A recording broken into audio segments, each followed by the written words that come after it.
அரசு உயர் அதிகாரிகளின் பதவி உயர்வு கோப்புகளுக்கு முதல்வரின் ஒப்புதல் பெறுவது கட்டாயம்.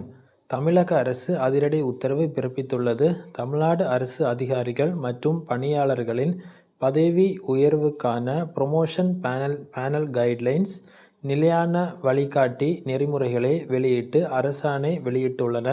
துறைகளில் ஏற்படும் காலி பணியிடங்களை விரைவாகவும் வெளிப்படையான முறையிலும் நிரப்ப இந்த வழிகாட்டுதல்கள் உதவுகின்றன. அரசு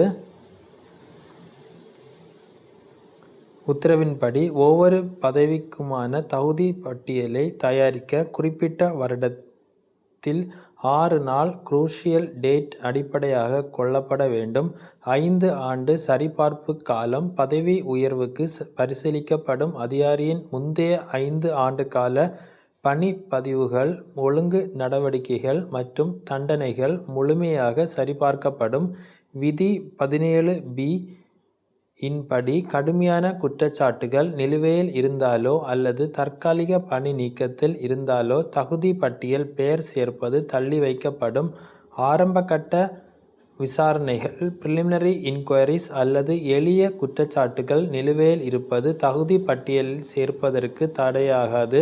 சில தவிர்க்க முடியாத சூழல்களில் பொது விதி 39 இன் கீழ் தற்காலிக பதவி உயர்வுகள் வழங்க வழிவகை செய்யப்பட்டுள்ளது.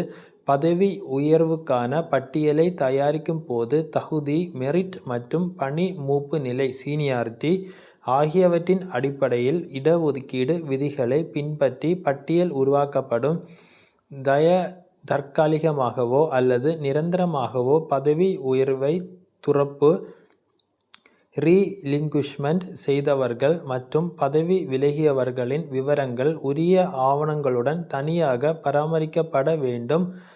பயன்கள் காலி பணியிடங்கள் ஏற்படுவதற்கு 2 மாதங்களுக்கு முன்பே அதற்கான மதிப்பீடுகளை அரசுக்கு அனுப்ப வேண்டும். இதனால் நிர்வாக தாமதங்கள் முற்றிலும் தவிர்க்கப்படும். தகுதியான அதிகாரிகள் பணி ஓய்வு பெறுவதற்கு முன்பாகவே அவர்களுக்குரிய பதவி உயர்வு ஆணை கிடைப்பதை துறை செயலாளர்கள் உறுதி செய்ய வேண்டும்.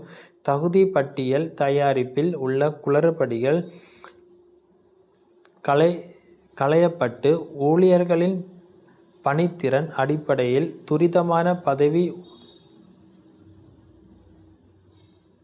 உயர்வுகள் வழங்க வேண்டும். இதுவரை அதிகாரிகளின் பதவி உயர்வு கோப்புகள் சம்பந்தப்பட்ட துறைகள் மற்றும் மனிதவள மேம்பாட்டுத் துறையின் ஒப்புதல் பெற்ற பிறகு அமைச்சரின் கவனத்திற்கு கொண்டு சென்று ஒப்புதல் வழங்கப்பட்டது. ஆனால் இனி வரும் காலத்தில் பதவி உயர்வு கோப்புகள் தலைமைச் செயலாளர் மற்றும் முதல்வர் ஒப்புதல் பெற வேண்டியது கட்டாயமாக்கப்பட்டுள்ளது.